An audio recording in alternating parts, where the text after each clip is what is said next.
হযরত জাবির ইবনে আব্দুল্লাহ রাদিয়াল্লাহু তাআলা এর বিবরণে পাওয়া যায়, প্রতি শুক্রবারে রাসূল সাল্লাল্লাহু আলাইহি ওয়াসাল্লাম একটি খেজুর গাছের নিচে দাঁড়াতেন এবং সেখানে হেলনা দিয়ে তিনি খুতবা দিতেন। আনসারী এক নারী এটা দেখে বলেছিলেন, হে আল্লাহর রাসূল, আমি কি আপনার জন্য একটি মেম্বার মঞ্চ তৈরি করব?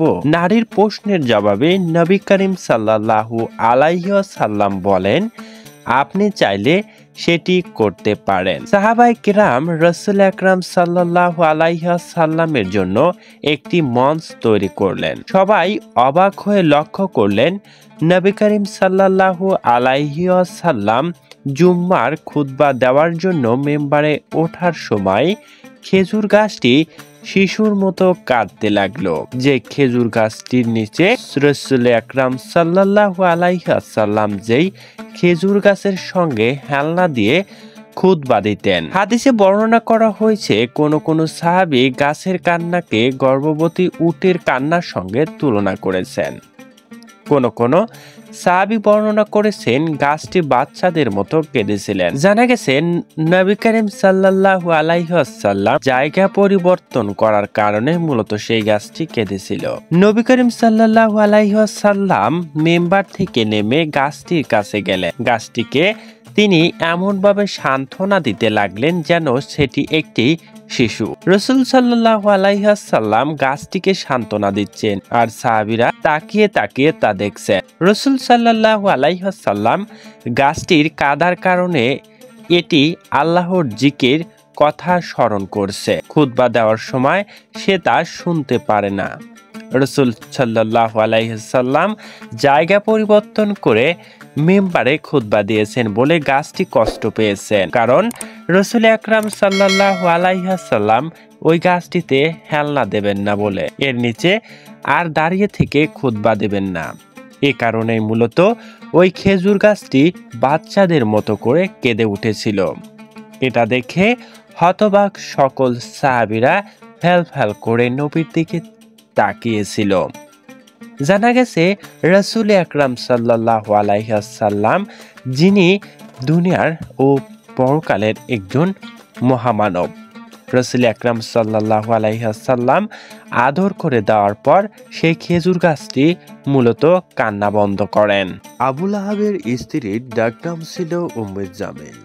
এই মহিলার স্বামীর মতো কঠোর ইসলাম বিদ্বেষী ছিল। সূরা লাহাব নাজিল হওয়ার খবর পেয়ে সে তেলে বাগুনে জ্বলে উঠল। একটি পাথর হাতে নিয়ে রাসূল আকরাম সাল্লাল্লাহু আলাইহি ওয়াসাল্লামের অনুসন্ধানে বের হলো আর মুখ দিয়ে ছুটতে থাকলো বিষাক্ত কথার তীর। কাবার প্রাঙ্গণে বসা হযরতে আবু বকর এবং রাসূল সাল্লাল্লাহু আলাইহি ওয়াসাল্লাম একসঙ্গে বসেছিলেন এবং আবু বকরের কপালে যেন চিন্তার ভাঁজ পড়ে গেলেন। তিনি বললেন, হে আল্লাহর রাসূল, ওই মহিলা তো এদিকেই আসছে। তখন রাসূল আকরাম সাল্লাল্লাহু আলাইহি ওয়াসাল্লাম বললেন, তুমি নিশ্চিত থাকো, সে আমাকে দেখতে পাবে না। এরপর তিনি কোরআন তেলাওয়াত শুরু করলেন। প্রতিমধ্যে ওই মহিলা এসে বললেন, হে আবু বকর, তোমার সাথী আমাদের বদনামে করতে কবিতা বলেছে। তিনি জবাবে বললেন, কাবার রবের শপথ, তিনি কোনো কবিতা বলেননি এবং তার মুখ দিয়ে এসব বার্তা বের হয়নি। তখন মহিলা বলল, তুমি সত্য বলছো। তারপর সে চলে গেল। হযরত আবু বকর রাদিয়াল্লাহু তাআলা আনহু বললেন, সে কি আপনাকে দেখতে পায়নি? রাসূল আকরাম সাল্লাল্লাহু আলাইহি ওয়াসাল্লাম বললেন, মহিলা ফিরে যাওয়া পর্যন্ত একজন ফেরেশতা আমাকে আড়াল করে রেখেছিল। একবার আবু জাহেল সম্মেলন কেন্দ্রে সবাইকে লক্ষ্য করে বলল, হে সহযোদ্ধারা, মুহাম্মদ কিছুতেই তার নীতি ত্যাগ করতে রাজি নন। তাই আল্লাহর নামে শপথ করে বলছি, আগামীকাল পাথর দিয়ে মুহাম্মাদের মাথার খুলি উড়িয়ে দেব। নাউজুবিল্লাহ। এরপর আমার যা হয় হবে, কোনো পরোয়া করি না। এটা ভাবলো সে। পরের দিন রাসূল সাল্লাল্লাহু আলাইহি ওয়াসাল্লাম কাবার সন্নিকটে এসে নামাজে দাঁড়ালেন।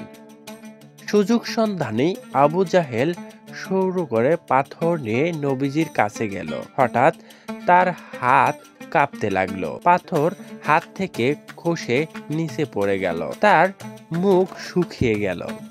সে দৌড়ে তার বন্ধুর কাছে ফিরে গেল।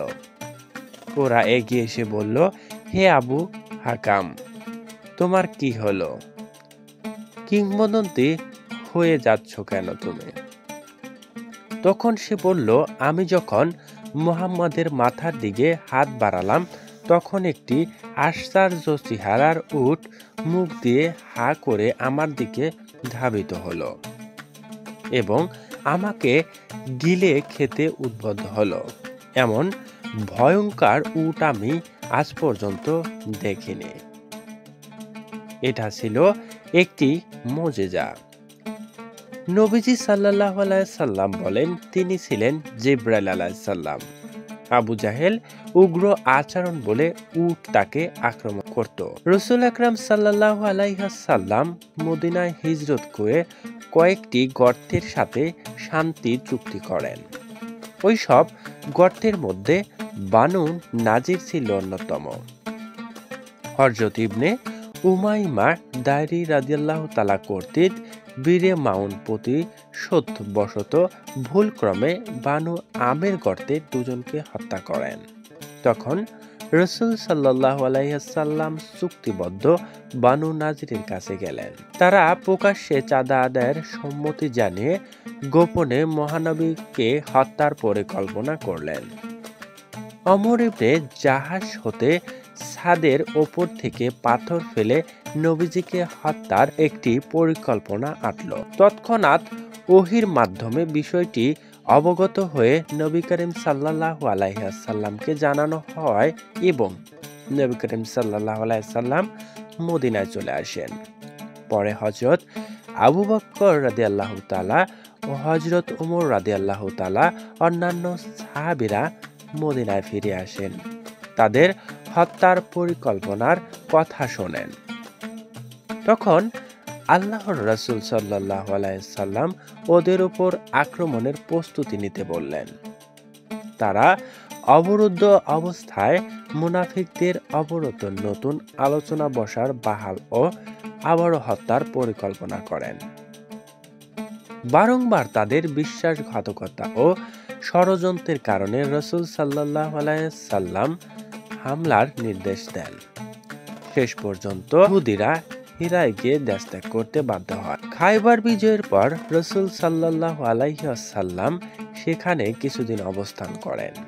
একদিন রাসূল সাল্লাল্লাহু আলাইহি সাল্লাম ইবনে মিশকাতের স্ত্রী জয়নব বিনতে হারিস একটি বিষ মিশানো ভুনা বকরির হাদিয়া প্রেরণ করেন। নবীজি সাল্লাল্লাহু আলাইহি সাল্লাম একটু করে মুখে দেওয়া মাত্রই হাত গুটিয়ে নেন, বলেন, এতে বিষ মিশানো আছে। খানার অংশগ্রহণকারী সাহাবী বিশর ইবনে বারাকে হাত গুটিয়ে নিতে নির্দেশন করেন। জয়নবকে ডেকে জিজ্ঞাসা করা হলো। সে স্পষ্ট বলেন, নিঃসন্দেহে খাবারে বিষ মিশানো হয়েছে।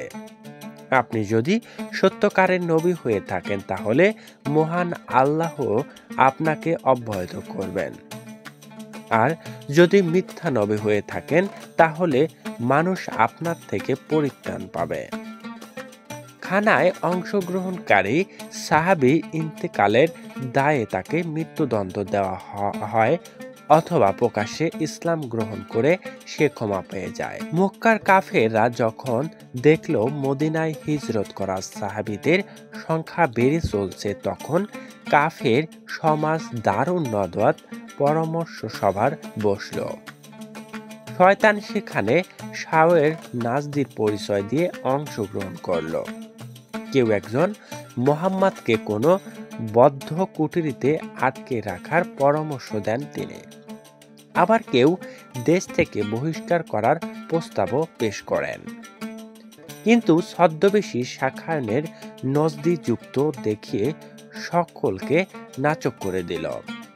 তখন আবু জাহেল বলল, প্রতিটি গর্ত থেকে এক জনকে নির্বাচন করা হোক আর সবাই মিলে একযোগে মুহাম্মদকে হত্যা করার এরকম একটি ঘটনা তারা শুনতে পেল। এটা তো সঠিক সিদ্ধান্ত বলে অন্যরা মনে করলো। অন্যরা এটাকে সামর্থ্য জানালো। এদের সবাই সমাপ্তি হওয়ার আগে হযরত জিবরাইল আলাইহিস সালাম আল্লাহর বাণী নিয়ে উপস্থিত হলেন। স্মরণ করো সে সময়কে যখন কাফেররা তোমাদের বিরুদ্ধে ষড়যন্ত্র করে, তোমাদেরকে বন্দী করার জন্য, হত্যার জন্য অথবা নির্যাতিত করার জন্য ষড়যন্ত্র করছে।